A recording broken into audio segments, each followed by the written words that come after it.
Welcome to the ITM Podcast.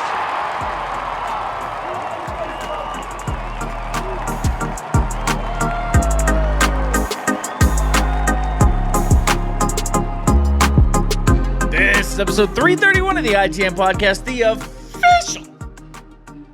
My name is Joey Copponi. That's Scott Neville. Scott, how you doing? I mean, obviously pretty good, dude. I got a new mic. I'm really excited about it. It lights up. And guess what? But don't you worry, guys at home and 20% girls. My Wi-Fi is just as bad. It is still bad, but isn't that music to your ears? Turn it, whisper into that mic for me real quick. I'm not going to do that. I'm not going to do that. Nah, come on. Give the people what they want. Just a little one. No, it's not. It's going to happen when it happens. Give a little one, bro. Give a little one. I don't want to do this. Come on. I did it. I just did it. Yeah, but not close enough. You got to get right up there. I'm not. Don't not be getting shy, up there. bro. I'm a shy. shotgun right now. Don't be shy. Talk about the Red Sox. A lot of stuff going on in Red Sox land, everybody. A lot of stuff going on in Red Sox land. Kind of, not really. A lot of rumors. It's rumor season, everybody. Welcome to December. Happy December if this is your first time listening in December, which it should be. You guys should be listening when these drop, okay? Stay up to date. Wednesday night, Thursday morning. That's when you're going to get a show in the off-season, all off-season long. Sonny Gray did something pretty cool. He showed up to his first presser in a 07 World Series hat. And Scott, that's not even the cool part. No, he attacked a fan base and an organization. Couple of quotes here. Quote, I never wanted to go there in the first place. Quote, it's easy to go to a place now where it's easy to hate the Yankees. And where is this third one? This third one was crazy. This one was so funny. I've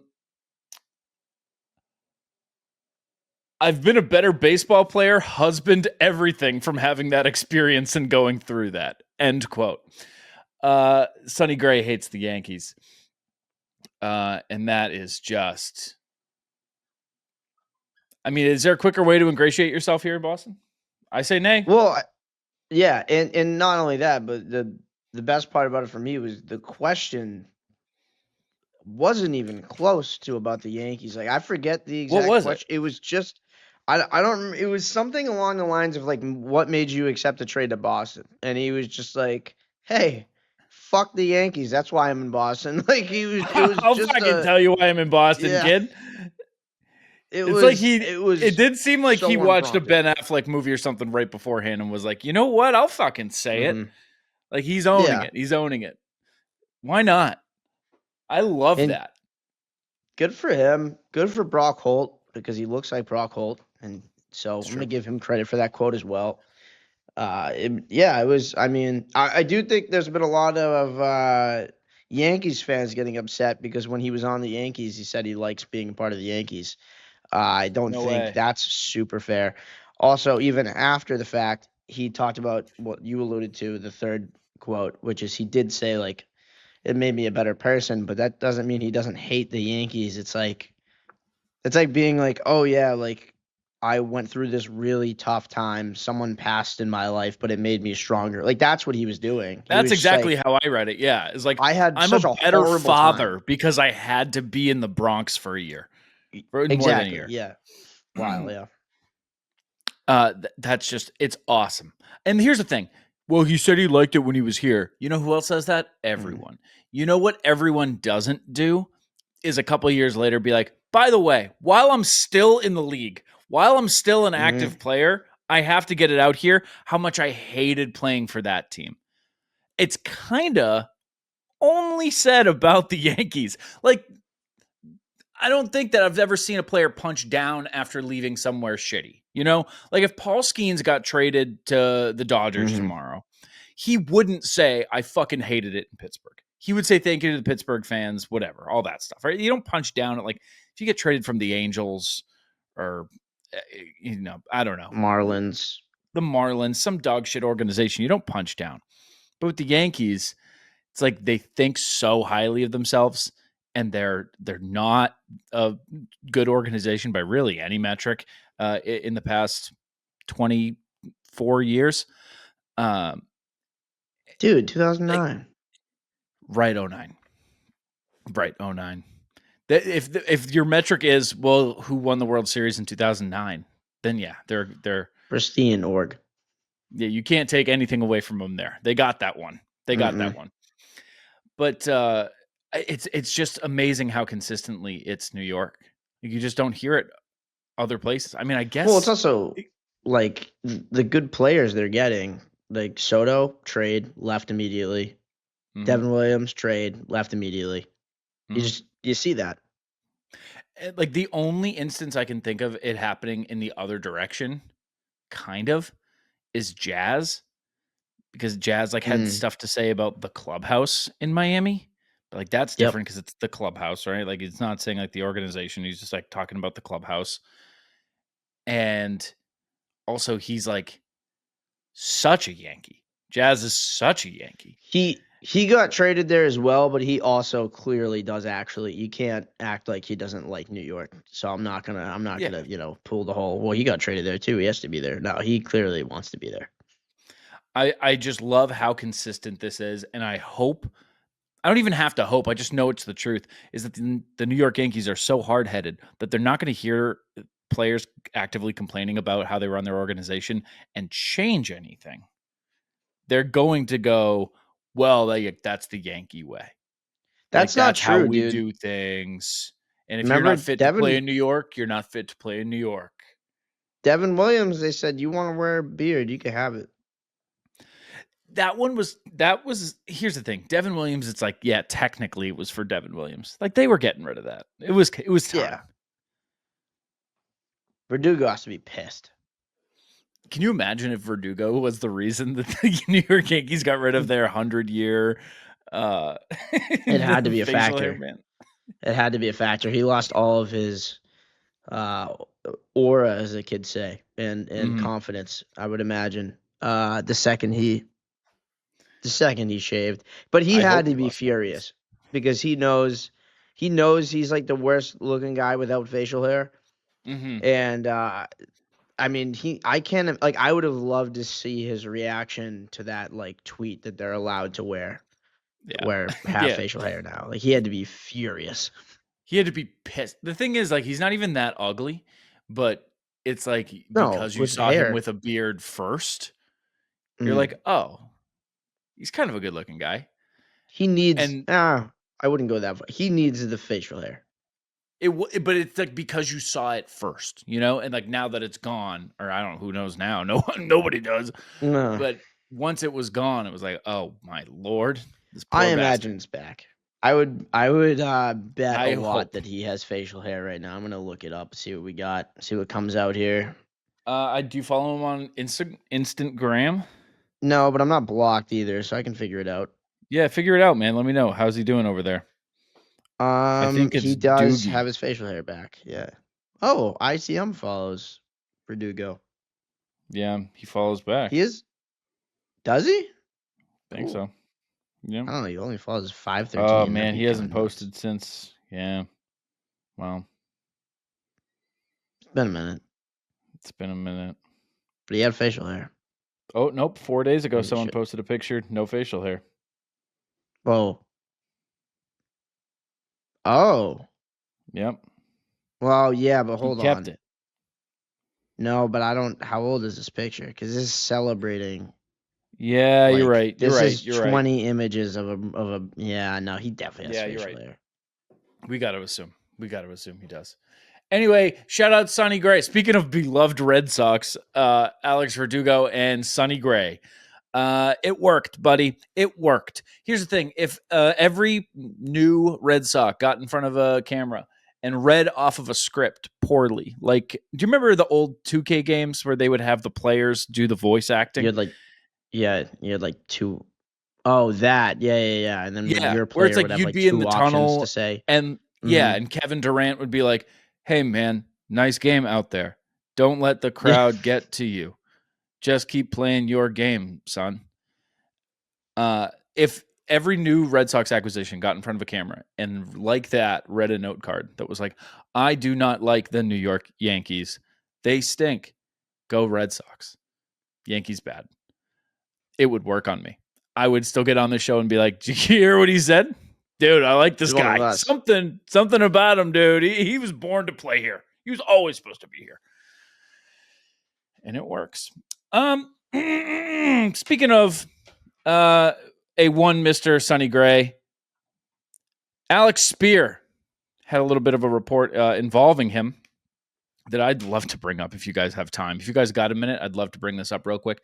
Alex Spear wrote, quote, part of Breslow's hesitance to proclaim Gray as a number 2 starter was because the Sox might acquire another starter this offseason who would slot in front of him. For now, aside from Garrett Crochet as the team's true number 1, the rest of the starter designations are subject to change, potentially including Gray's. Listen, I'm not one to get hopes up. You know me, Scott. No, you're the most optimistic person I know about the Red Sox, so that's not true. What do people call me? Even keel Joe. Level-headed Joe. Oh, Copponi? Oh, yeah, level-headed Joe's coming. Great. That's going to be a fun party. He's going to be really straight shooting about this whole thing. He's going to be really even the whole time. That said,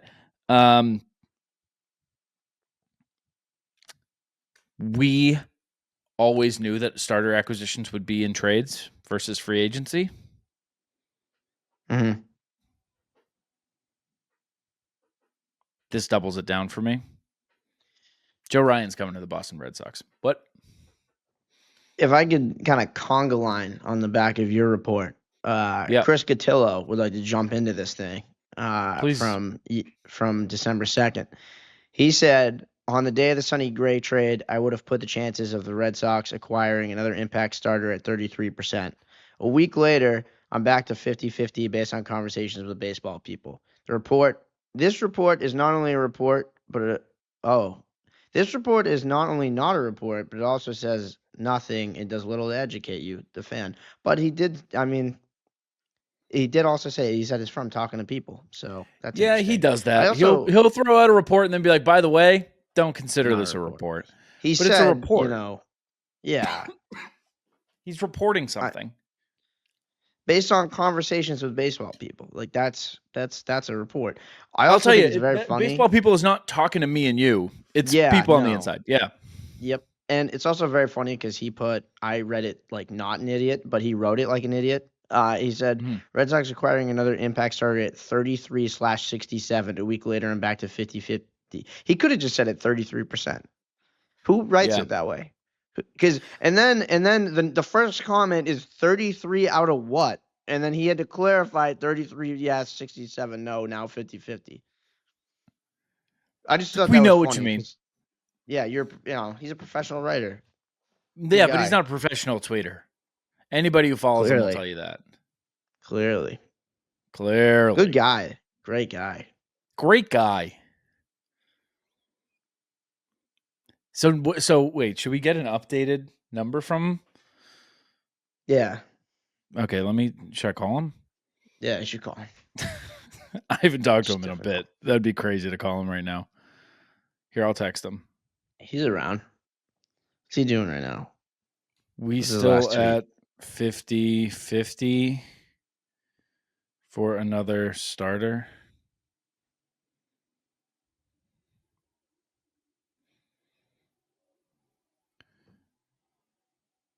Reporting your report and want the updated figures.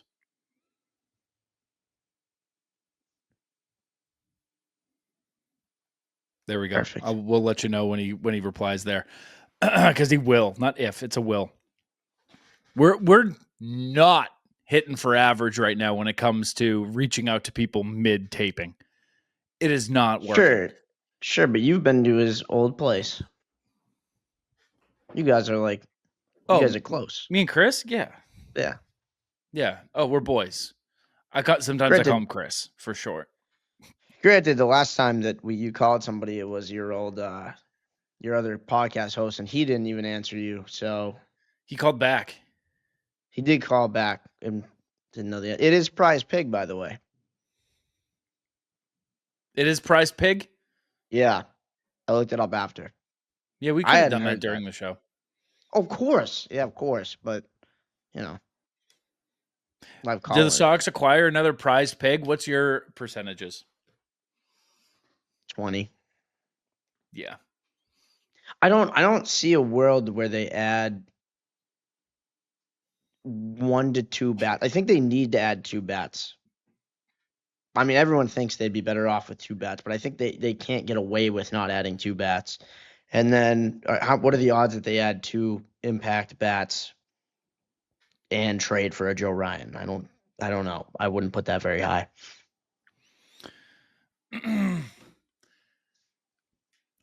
Yeah, I mean, Like I'm going to go a little higher than you. It's the third most important move they'd have to make. Yeah, I mean, you're correct.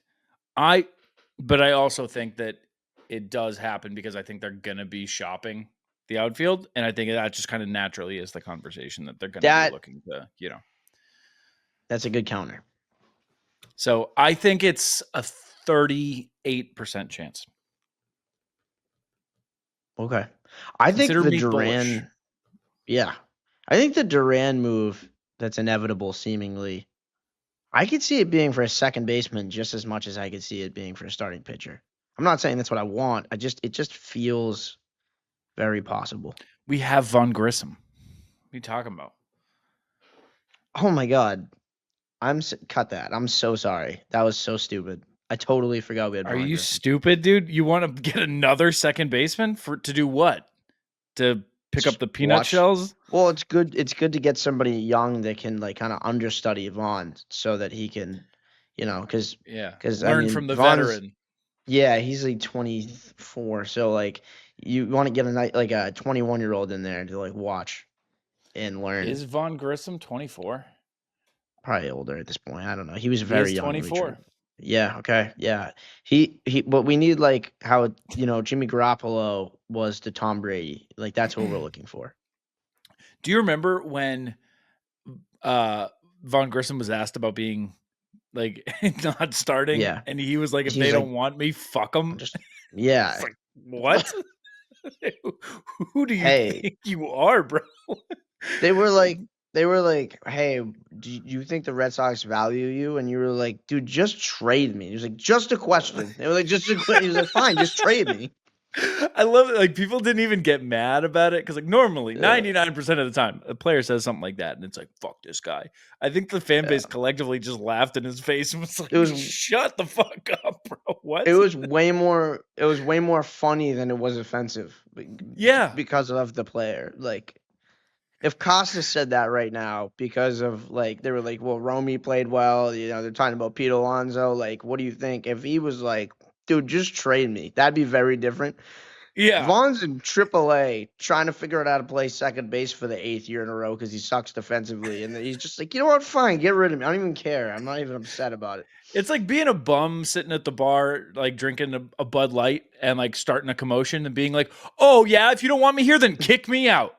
It's like, yeah, we will, dude. What is your who did you think that you were as you started saying that sentence? That's awesome. Anyway, Von Grissom. Didn't expect that to come out of this conversation, but it did. I got something else that I want to bring up if you do. But first, a quick message from our friends over at Scott. What do you got? that really You threw me thought off. an ad was coming. No, I didn't think an ad was coming because I would know that. But I will say there was a point in time of the show, the CLNS years, where I wouldn't know. That had happened a couple times. No, I mean, I would just, if he was never going to get called up last year with everything, there's no way. But what I wanted to say was I thought it was funny that you said that you were shocked that Von Grissom made his way into that conversation when you entered his name into that conversation. No, I didn't say I was shocked. I said I bet you guys didn't expect. I knew the whole time. I knew where I was taking. Listen, you think I ever steer this ship and don't know where it's headed? I know every word. I script every word that's coming out of my mouth, dude. The whole show. I see one bullet point that you're still on that says 07 hat. Yeah, well, that was that he was wearing an 07 hat because I originally thought it was an 04 hat. I messed up. I wanted to make sure I wrote it down. That's how you know how detailed Joey Copponi gets. Here's something. MLB Insider claims Red Sox will sign at least one or two superstars this offseason. Who could this be? This team took a step forward last year, made the playoffs. They have a great young team. The Rafael Devers trade saved them. Not only was it good for their clubhouse, it saved them $250 million. This is all a quote. I do believe they're looking at Pete Alonso, Kyle Schwarber, JT Realmuto, Okamoto, and Bregman, and Jorge Polanco. That's 6 guys they're looking at. I think they will sign one or two of them. Bregman, the most likely. Who said that, Scott? Couldn't you tell from the double and? That's John Heyman. That's John Heyman. Mm-hmm. And how much Googled... my writer had to insert the names because he didn't do it right. Yep. Do you want to guess how many of those guys are represented by our good friend Scott Boras?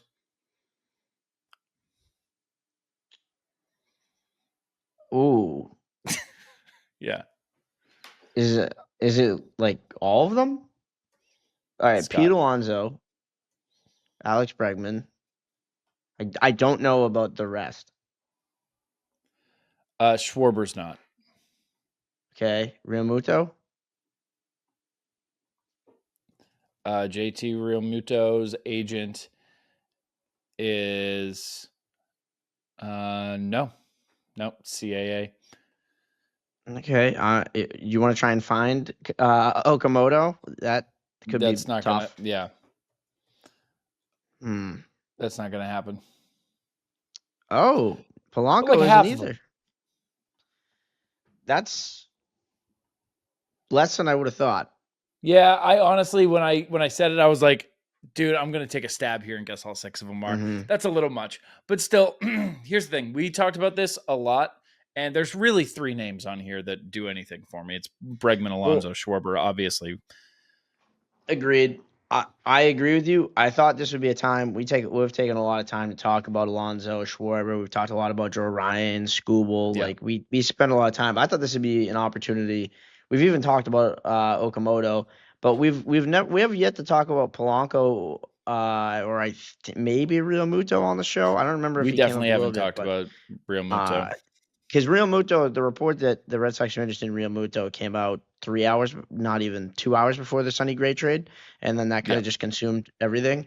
But I thought this would be a chance to quickly talk about those two. So Realmuto, this is obviously we're talking about these are secondary bats. Like we're gonna slot in Bregman, Alonso, Schwarber as that tier 1 bat. You hope you can get 2 out of tier 1. You'd love Bregman, Alonso, whatever. But if this is a scenario where you get one of Bregman or Alonso or Schwarber, and then you're looking for another bat that is cheaper in this scenario, which is obviously a plan B, C, D, whatever. Realmuto last year hit 257 with 26 doubles, 12 homers, 52 RBIs, had a 700 OPS. That's a 91 OPS plus. He's going into his age 35 season. Catching defensively, very weird. He's got a great pop time. He catches a lot of guys stealing, but he can't block or frame. And his Fangraphs projections is 2 years, 26 million, which is less than I thought, but it is an age 35 catcher. We're talking about a guy that would probably co-handle. Like I think if it was him and Narvaez, it'd be like 81 each. Like I think it'd be a pretty even split. This is such a this is what I would do if this was the Dodgers and I needed a second catcher. The Red Sox can't be talking about this as a serious opportunity. This makes no sense unless the Red Sox have a ton of faith in Connor Wong and are planning on selling high on Narvaez, which I double disagree with. What a bad plan. I know. For a 35-year-old catcher. Yeah, I think the only way this makes sense is if you say we're going to spend to the 4th luxury tax tier. We're going to get Bregman. We're going to get Alonso. We're trading for Joe Ryan. And now what can we do? What's the backup catcher situation? Let's upgrade that too with the top of the market catcher. I don't know. It was a weird report that Rosenthal said that there was interest. I hope that would be a really sad secondary option because he would be like all that would do is like elongate the production you got from Narvaez offensively, and he would be worse defensively. The What second one I stinks think is a there little more too, interesting. really quick on Real Muto, before we get too far away from him, I like him. I like him a lot, and Oh, that yeah. and that would extra stink because it's like, dude, I know I'm not getting the best version of you. I know there are going to be times I'm yelling at my TV because of you. I know you're not going to contribute all too much to this team, and I don't want a guy that I like being like a dead weight here. And that's how I felt about Joey Votto when there was talk about him coming to the Sox. It was like, yeah, I want Joey Votto. I want Joey Votto 10 years ago. Like, I Yeah. don't know if I want this one. I don't want to sell. I don't want like the way I felt about Corey Kluber. Like, can you imagine feeling that way about JT Real Muto Yeah. here? That would suck. Yeah, I agree. Like Eric Hosmer was one of those for me. A lot of people didn't like him in San Diego because that contract didn't work out, but he was awesome in Kansas City. And when he was here, it was just like, that's not really him. Like, it's just Yeah. weird. Like it's him. It's not really. That's not Eric Hosmer. Like that's a guy wearing the same jersey. Yeah. It feels like an actor playing the guy. It's like, oh Yeah. yeah, you're Yep. convincing Eric Hosmer, I guess. Yeah, Kluber was a great comp, probably the best one. The other, and I agree with you, by the way. Also, fast catchers get me, dude. That's so cool to me. The guy that can, and the guy that can, he can play first sometimes. He can move a little bit around. He can play second if he had to. I bet. Maybe not at 35. Jorge Polanco, though, I think this one, has been talked about recently and makes more sense. Jorge Polanco is a switch hitter. Everybody loves that. That's cool. Cora, you think Cora likes that? Cora I think likes Cora that. likes that. I think he'd prefer to have 9 switch hitters if his choice. Uh, he hit 265 with 30 doubles, 26 homers, 78 RBIs, 821 OPS, and a 134 OPS plus. He's entering his age 32 season, and he's got some weird stuff going on outside of that. So, on paper, that right there, interesting as the number 2 impact. But you put him and Bregman together, that's very interesting to me because now you have like home runs and decent, just overall, 2 800 plus OPS guys, and they're not doing it with singles like you may be talking about with somebody like Real Muto if he has an up season. But here's what's interesting. So he DH'd 89 times last year. He had 38 games at second and 5 at third. So he's mostly a DH candidate. He doesn't fit the ideal frame of that. He doesn't look like Alonso or Schwarber, for example. The thing that's weirdest about it, though, he had a 15.6% K rate last year, which is great. The year before, it was 29.3, and the year before, he hit 213 with a 651 OPS. Year before that was a good season. So, I saw some like steamer type projections putting him like a 20% K rate, but like you really have no idea what you're getting. Defensively, he's got no arm strength, and he had a -4 out above average. So he would be a guy that if you do sign like Bregman and Alonso, or Bregman and then Casas comes, whatever.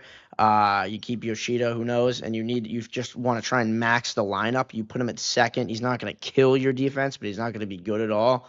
But you'd ideally like him to DH. So that's kind of the situation with him. The most intriguing part about him is the Fangraphs projection was 2 years, $30 million. So if you can sign a guy for $15 million a year, and he can give you 26 homers, 78 RBIs, 821 OPS. It's intriguing. Again, it's not. We know option A would be let Bregman, let's get Schwarber, Alonso, whatever. But I do think he is like firmly a tier 2 option that you would come around to. If you remember, at this point last year, we were all in on Soto. It took a while for us to be like Bregman makes sense, and then that made a lot of sense by the time it actually happened, and it turned out to be a fantastic move. I'm not saying he's Bregman for so many reasons, but like I'm just saying it's hard to get excited about him now with all the chips on the board. Once they start to come off, I think Polanco you're gonna realize how intriguing that is. Here's the weird thing about Polanco that jumps out to me. When you said 2 years, 30 million, I thought that number doesn't work for me. I don't love that. I don't love that allocating You think that's that high? money there. I thought that's high. But if I'm Jorge Polanco and I hear 2 years, 30 million, I think, dude, I'm 32. I don't want a 2-year deal. It's like that deal is not great for either side. It's weird because he does have like high ceiling, low floor potential. Yes. That's why I That's think that deal looks like that. it's just strange. I think like he's a guy who would want like a player option for a third year to like Mm. reset the market, or like there would be I, something worked in, or even a 1-year deal to prove that he can he's maintain some kind of momentum. he's had such a crazy career in the sense of his first 2 years he played like 10 games total. But his OPS pluses since those 10 games: 103, 92, 110, 121, 82, and then 125, 115, 114, then 92, and then this year 134. So this is the best year of his career. You hate to buy high in that situation in general, but I will say 4 of the last 5 seasons he's been a 114 OPS plus or better. So I don't know, like I said, it's not option A, but if we get to January and lose out on some players you really were excited about, an infield that has whether maybe a DH, whatever, is some sort of, whether he plays second or DH. If you have Bregman, you have Casas, you have Polanco, and you have Story. That's interesting. Can you hear that lawnmower outside? Lawnmower, leaf blower, Hope not. snow blower. No, I Jeez can't. Louise. I can't hear any of them. I would have been stunned by those first two, by the way. You really had me for a second. Well, I said lawnmower because I did hear it and kind of gave you a look like, why the fuck is somebody What is mowing that? their lawn right now? That doesn't And make how are they sense doing to it me. through the snow? They're gonna ruin their lawnmower. Yeah, Would a lawnmower work as a? I'm sure I people would feel have like done it that by might now. work as a snowblower, and then you can just dump it out. That's like real But it white doesn't. trash snow blowing. It doesn't blow out though. It would just like But it goes into the steamroll. bags. If you have a ride on, it would go into the bags, Oh, and then you could go and dump it. I don't think it would work. Yeah, But I'm sure in New it's worth Hampshire a somebody has shot. tried. That's the most New Hampshire thing I've ever. Yeah, if I saw someone in Maine doing that on like TikTok, I'd be like, "That's kind of our thing, you guys." No one I know has ever done it, but that's definitely our thing. Yeah. I don't really have much in the tank to talk about Okamoto. And I don't mean like I'm tired of talking about him. I mean, I would feel irresponsible giving the lowdown on him without having done proper research.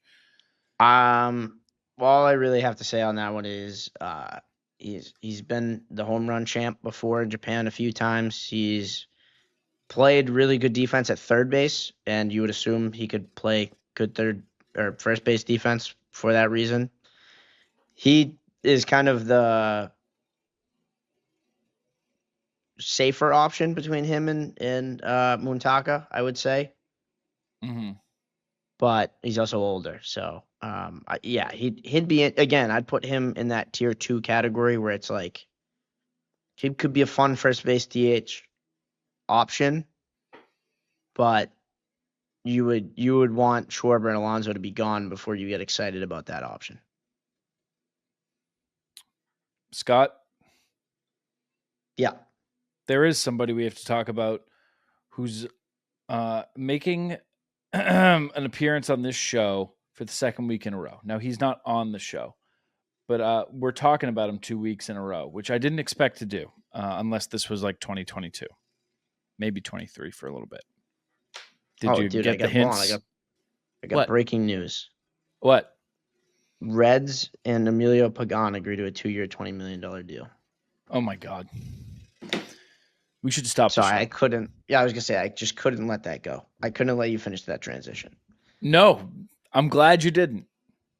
Because if you did let me finish, I would have said, Heim Bloom's back on the show, everybody. Not on the show. We're talking about Heim Bloom again. This Red Sox may or may not be looking to do a little bit more business with our good friend Heim Bloom.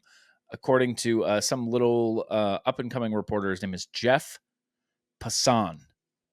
With and a company called friend Kylie. And his friend Kylie. They're working on a website called Who's Espen. a boy. He's a boy, by the way, Kylie. Boy so stop Kylie? being mean about that. Yeah. His name's I'm not being Kylie, mean he's about a it. boy. I'm not saying you would Kelly be mean Slater about it. was the surfer, and he was cool as hell, and his name was Kelly. And that name's almost as girly as Kylie. Gotcha, Kylie. Gotcha. The Cardinals. This is a quote. The Cardinals are not eager to trade Brendan Donovan, but the market for him is percolating, and a number of teams see the 28-year-old as an option at second base, third base, or left field. Jeff Passan and Kylie McDaniel wrote, quote, because of his excellent bat-to-ball skills and gap power, Donovan can bat leadoff or occupy middle of the order role on a team with boppers. Almost nobody is off limits as new president of baseball operations. Chaim Bloom retools the Cardinals, and Donovan is the best of the available bunch. His predicted chance of trade, 75%. And Passan lists the Red Sox among potential landing spots alongside the Dodgers, Mariners, Yankees, Pirates, Giants, Royals, and Guardians. That's too long. A lot of teams. It's a lot of teams. I agree. A lot of teams. 1, 2, 3, 4, 5, 6, 7, 8. Yeah, 8. No, can't do 8. Too much. More than half the league can't do 8. Well, that's not true.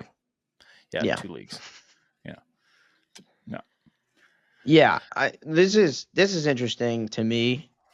Am I good? All right. You're good. You're here. You're here. All right, no, I do that sometimes. I just do that for fun. That was, you look like you phased a little. Your atoms moved all over the place for a second, but that's cool. I didn't know you could do that. No, that wasn't it. You're not. No, that's terrible. What I would say about Donovan is he is the anti Polanco in the sense of this guy is like the most consistent player in MLB history. So last year he hit 287. Do you want his career average? I was gonna make a guess, but that would have been stupid. Is 282. It's I'm already told you it's 282. All right, now take a guess. Yeah. 282. Yep, got it. Wow. And then his OPS last season, 775. He is a career. Do you want to guess? 772. Yeah, actually, yes. That one. That one was real. Yeah. That one was a real guess. He also last year he had 32 doubles and 10 homers, 50 RBIs. So, not like, again, this team doesn't have a lot of pop. That would not help the situation. But you are getting a very consistent player. He's 20, going into his age 29 season, 2 more years of team control. Last year he had -1 outs above average. It's weird. He has a Gold Glove from his rookie season in 2022, but he had a negative outs above average that season too. So I'm very confused by his defense. He had 1 year with a 5 outs above average, and every other year has been meh. Can I just say I just don't think we have defensive stats down yet, like to the general public. I just don't think we have it yet. Like not at all. No, DRS and OAA just aren't there. You know what's interesting is real quick tangent. I always think those are stats that those two specifically. I always think defensive metrics aren't used by clubhouses, but Cora references outs above average like regularly. So it seems like he cares about that. But anyway, another good thing about Donovan is that he doesn't strike out, he doesn't chase, he doesn't whiff. Like he's all elite in those categories. He's almost like a better fit Yoshida in a way. Ooh. Well, don't go around saying that. You're not going to get a lot of people on your side. You go around saying that. That's not a compliment. Well, I just mean like he's the right-handedness, and he's going to place. If you're going to hit 10 home runs, you want to do that at second base, not at DH. Yeah, but he has all the positives that Yoshida has. Does he have a cool nickname? We could come up with one. What's his nickname on the internet? What would they say his nickname is? I'm on his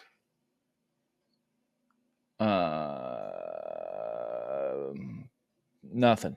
There's nothing. He doesn't have one. That's good because then we can make one.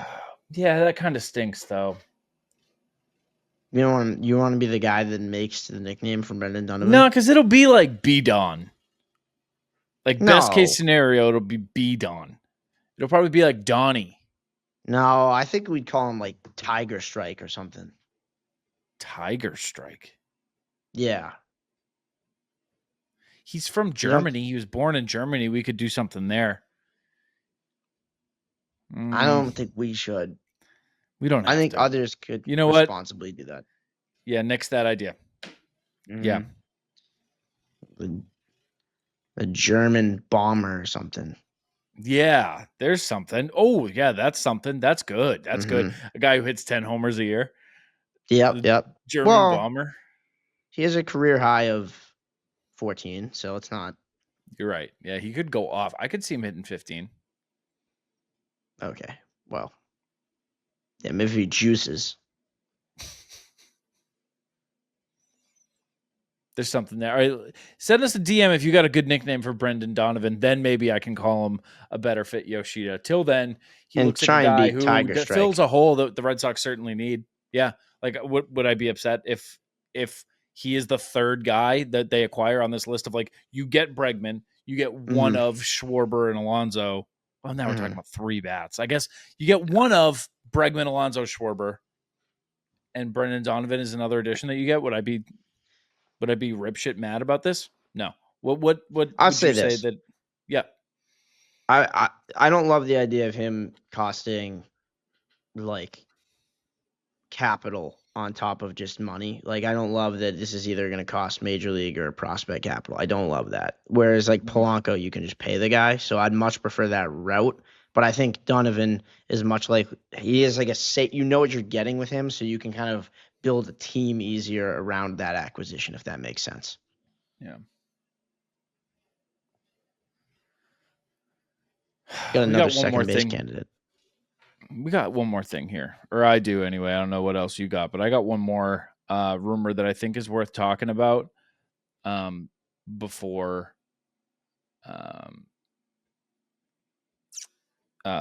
we get to the fun part of the show, which is when we talk about our Thanksgivings. Oh. This is from a really, really, really cool reporter that I really like. His name is Bob Nightingale. If you guys have never heard of him, Google Yes, you have. Bob Nightingale. And then just put another word after, any word you want, like mistakes or errors or wrong or funny or goofs or gaffes. And you'll have a fun time. You'll have a really fun Thursday evening. He wrote this about the Ketel Marte. He said, quote, "The Diamondbacks continue to have operators standing by ready to field your phone calls. They have told anyone and everyone they're willing to listen to offers for their all-star second baseman who signed a 6-year, $116.5 million deal last spring with $46 million in deferred money. The D-backs want pitching and lots of it in return. The Boston Red Sox, Detroit Tigers, and Tampa Bay Rays, who have plenty of pitching, are all on the radar." Now, remember how I was just mentioning that he makes a lot of mistakes a lot of the time? Mm-hmm. Yeah. So I don't know if I would consider the Boston Red Sox a team who has plenty of pitching. Would you? We talked about this last show. I think they have more than I realized, but not for this magnitude of trade. Like this would be, it would be either totally or early, I guess, in this scenario. I just want to say, hate this option, but I'm going to run it down. Also, with Nightingale, I think the thing about him is his inaccuracies are like he can't like read or write, but I don't think he's typically wrong in his reporting. Like these rumors, I feel like tend to be. He definitely tweets things early. He was the one who said. He was the one who said like Aaron Judge to the Giants is almost done,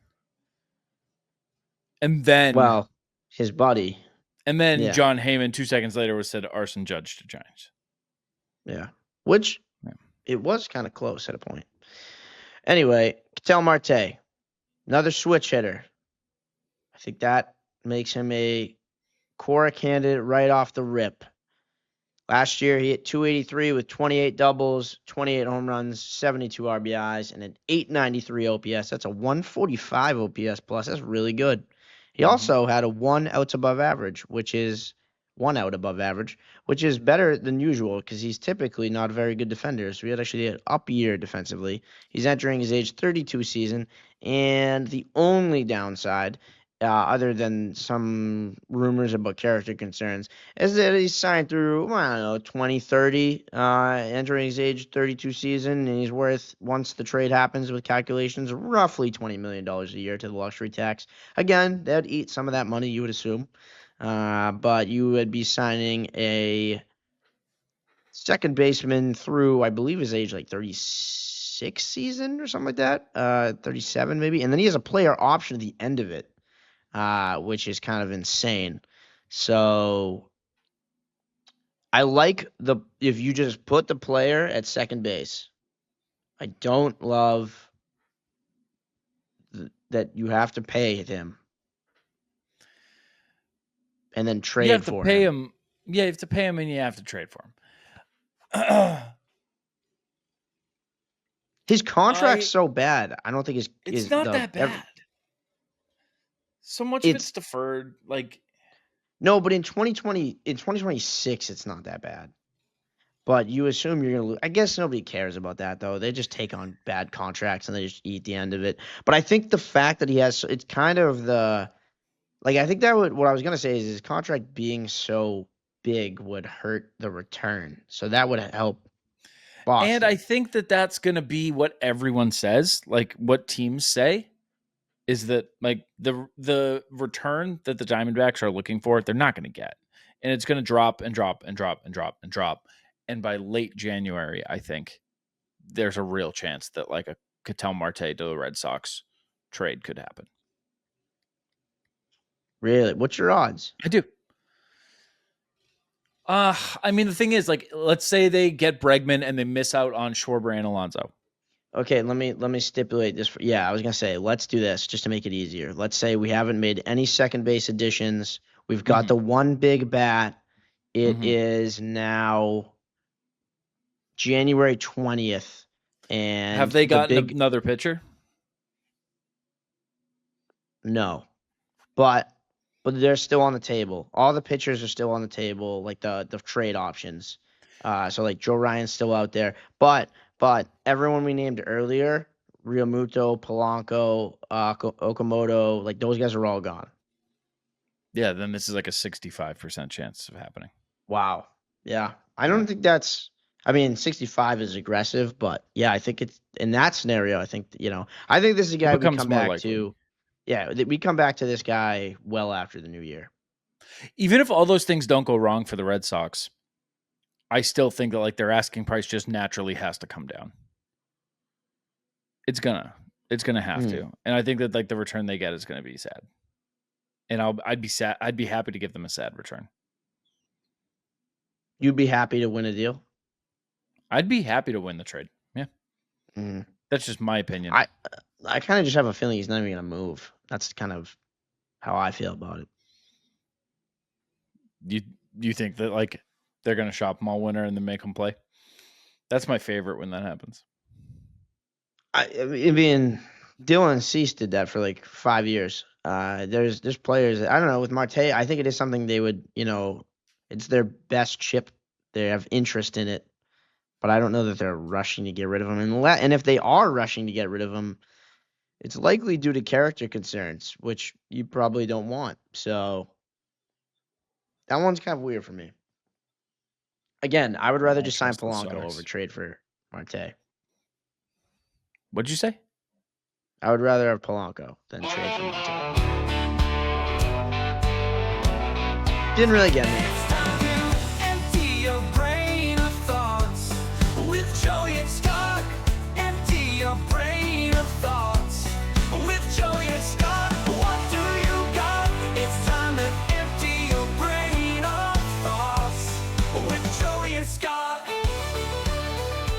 I did get you. I got you really bad. I can't believe I've never done it. Wait, what did you say? Can you say that again? I can't believe I've never done that. That was the easiest one of all time. I have a couple of thoughts to get out. You used it. So. Do we have breaking news? Is that Cotillo? Nope. Nothing back from Cotillo. Jeez, our success rate is shrinking. We got the Miguel Rojas to Dodgers. How long do you want to talk about that? $5.5 million. That part is shocking. Yeah, that part actually is shocking. Thanksgiving happened, and I gotta say this. When did everybody find it socially acceptable to start like just openly hating turkey? Everybody that I know is like, yeah, I don't really like turkey. So like I prefer like a ham.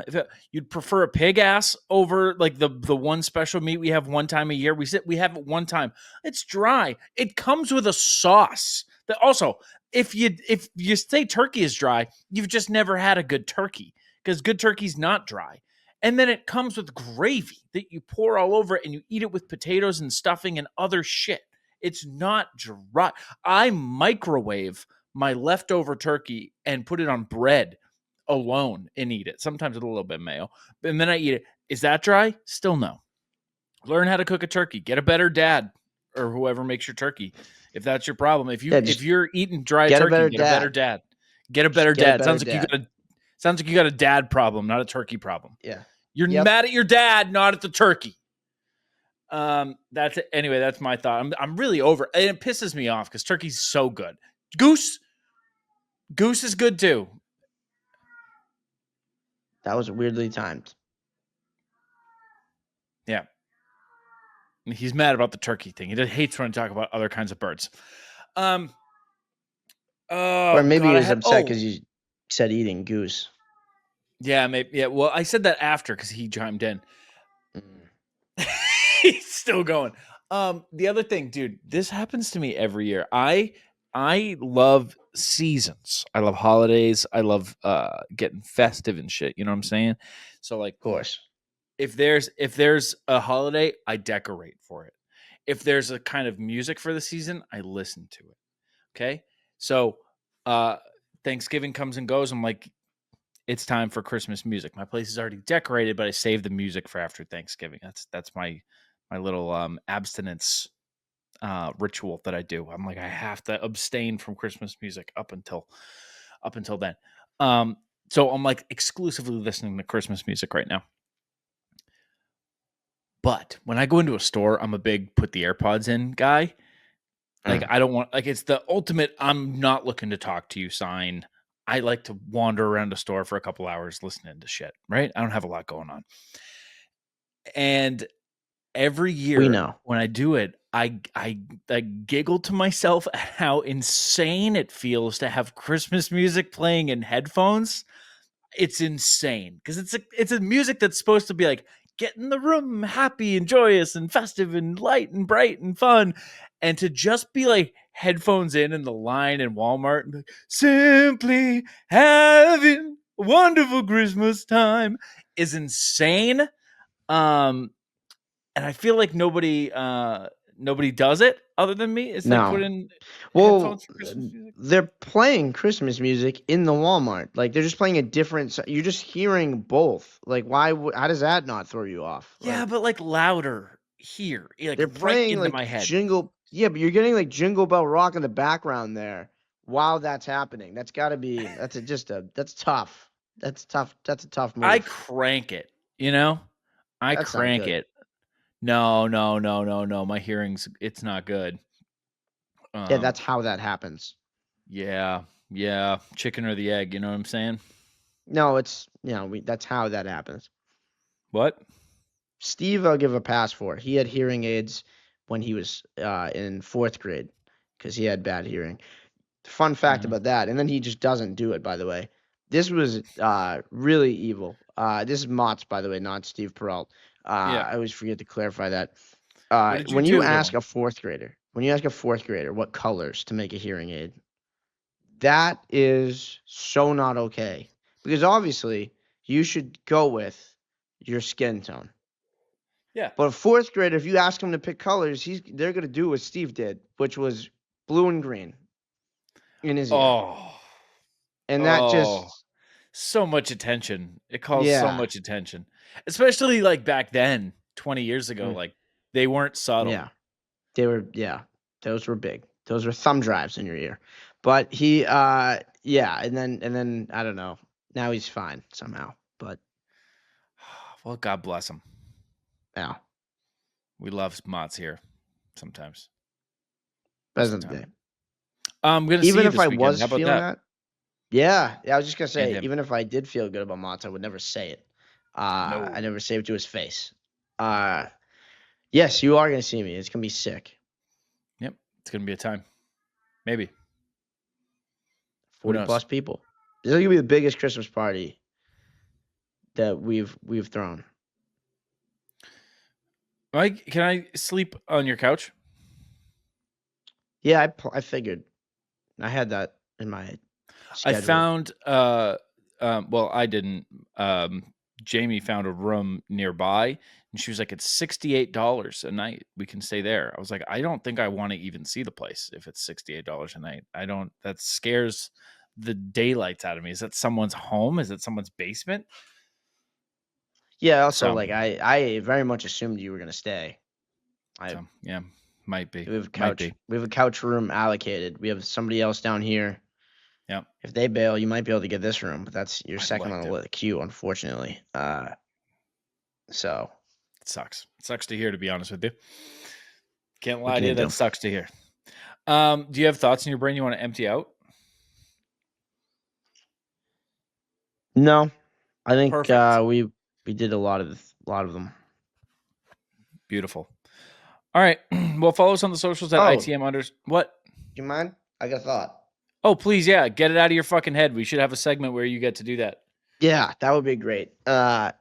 Just want to say, kind of nuts how much this is growing. I meant to say that at the beginning, but Yeah. this has been the best run we've had, like, of sustained success.